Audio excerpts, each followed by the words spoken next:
Bonjour à tous. Aujourd'hui, je vais vous faire un discours sur le terrorisme. Je commence. Le mot terrorisme a été utilisé pour la première fois en 1794 pour désigner la doctrine des partisans de la terreur, et ce pendant la Révolution française.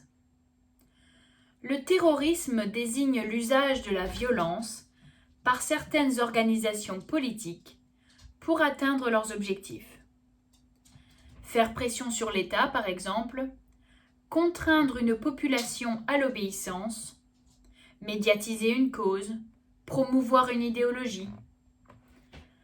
Le terrorisme peut prendre la forme d'attentats, d'assassinats ou d'actes d'intimidation. Au-delà des victimes directes, qui sont souvent des civils, le terrorisme cherche surtout à frapper l'opinion publique, à intimider, en instaurant un climat de terreur. Et c'est exactement ce que cherchent à faire les terroristes aujourd'hui. Nous avons tous entendu parler du tristement célèbre État islamique, d'Al-Qaïda, du Hezbollah ou des talibans. Mais avez-vous entendu parler d'Aoum Chimrikyo? Il s'agit d'une secte principalement implantée au Japon et en Russie, et qui a commis plusieurs actes criminels, au Japon notamment, entre 1989 et 1995. Aoum Shinrikyo est principalement connu pour l'attentat au gaz sarin dans 5 rames bondées du métro de Tokyo le 20 mars 1995. Cet attentat causa la mort de 12 personnes ainsi que 5500 blessés.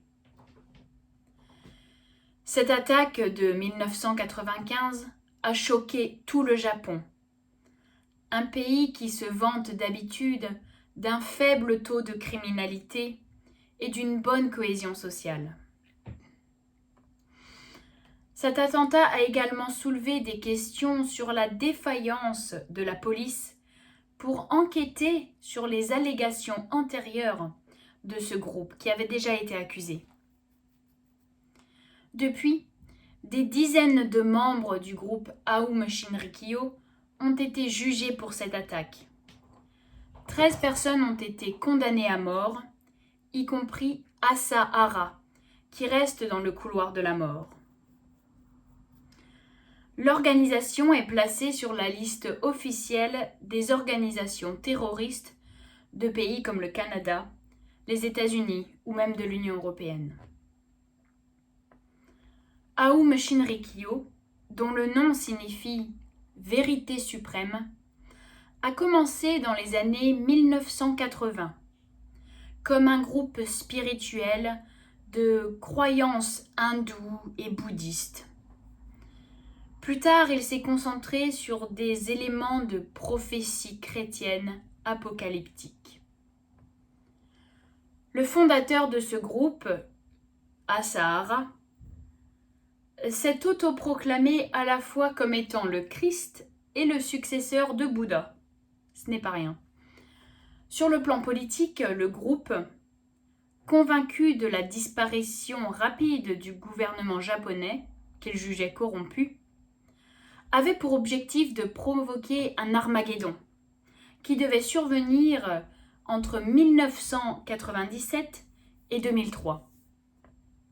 L'idée, c'est que seuls les membres de la secte devaient survivre et s'emparer du pouvoir. Cette secte avait d'ailleurs l'habitude d'utiliser des techniques de manipulation mentale sur ces sujets, tels que des temps de sommeil restreints, de nombreuses responsabilités, un accès interdit aux informations extérieures et un accès très limité aux seules informations qui étaient diffusées par cette secte.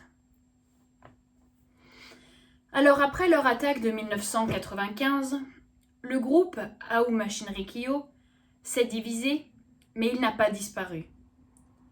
Il est d'ailleurs réapparu sous une nouvelle forme, et il s'est rebaptisé Aleph. En fin mars 2016, le Monténégro a d'ailleurs expulsé 60 étrangers soupçonnés d'être associés au groupe Aouma Shinrikyo. Malgré les raids répétés de l'armée, le groupe est également très présent en Russie, où il aurait environ 30 000 adeptes. Bref, que ce soit au Japon, en Europe ou au Moyen-Orient, les groupes terroristes sont nombreux et ils me font un peu penser à l'hydre d'Hercule. Plus on leur coupe la tête et plus elle semble repousser. J'espère seulement que ces conflits ne sont que passagers, même si cela me paraît bien optimiste, et que les États parviendront ensemble à rétablir la paix internationale, mais de préférence pas au prix de nos libertés individuelles. Je vous remercie.